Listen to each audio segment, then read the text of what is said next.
like a sort of like a stigma to it, I think, because people find it so difficult to get their abs to show. But essentially, I think that there's a couple of things that people are doing wrong that are making it harder for them to get their abs to show. And basically, number one is not training their abs at all. Everybody finishes their workout, they're thinking about their bigger muscle groups, and they just totally forget to train abs, or don't have the energy and don't want to train the abs.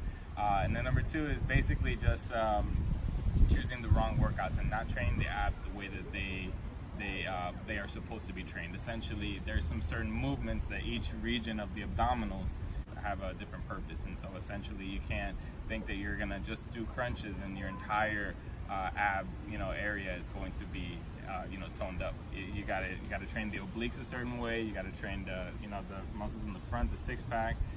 You gotta train the muscles that wrap all the way around, and the lower regions as well. And of course, there's a couple of regions up in the higher area here too that have a big influence on the core, and actually are part of the core. These muscles here in the front, the serratus. And so today I'm going to show you a really basic ab workout that you can pretty much do anywhere. And if you do it a certain way, and you do it the way I'm going to show you today, then you're going to have really good results.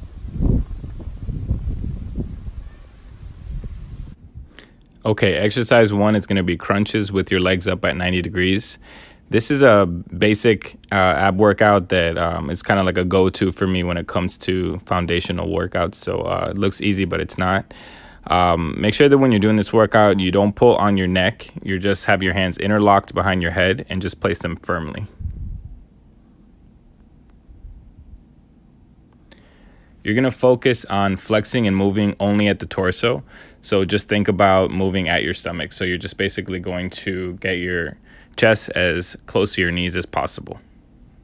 You're going to inhale as you're lying down, and then your exhale is going to happen on the way up. And so basically the focus here is going to be on that forceful exhale, which is going to allow you to squeeze your belly as tight as possible.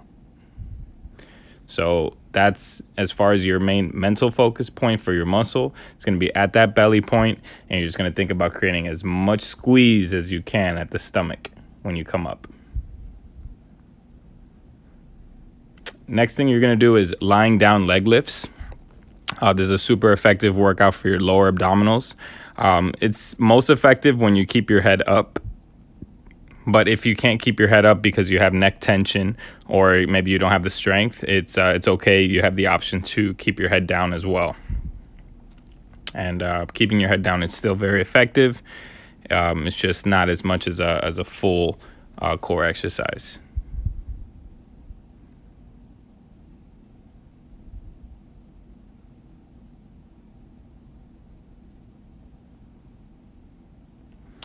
You're going to switch right into a toe reach with your legs as straight up as possible. It's okay if your knees are bent a little bit here. Just keep them as straight as possible and have your fingertips as close to your toes as you can. You're basically going to do this one until failure. So obviously after your leg lifts, your abs are going to be pretty fired up. So this final isometric hold is going to just kind of put the finishing touch on it. Next one is going to be ankle taps from a crunch position. So you're just going to keep your feet down on the floor, crunch yourself up, and then just reach for each ankle. So as you reach for your left one, you kind of turn over to the left. As you reach for your right one, you turn over to the right. And you just keep doing that until failure.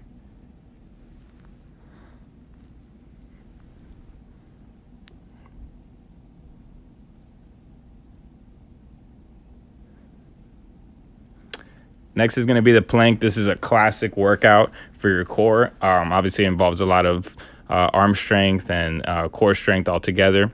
Just make sure a couple key points here that you're keeping your arms as straight as possible. You have a little bit of an arch in your upper back. If you can't keep the arch, it's okay, but you should definitely be working on that back mobility so you can hold the right position.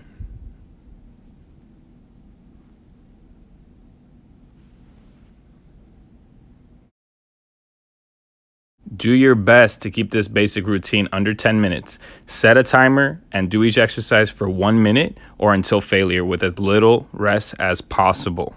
Okay, keep the intensity high and take very, very little rest.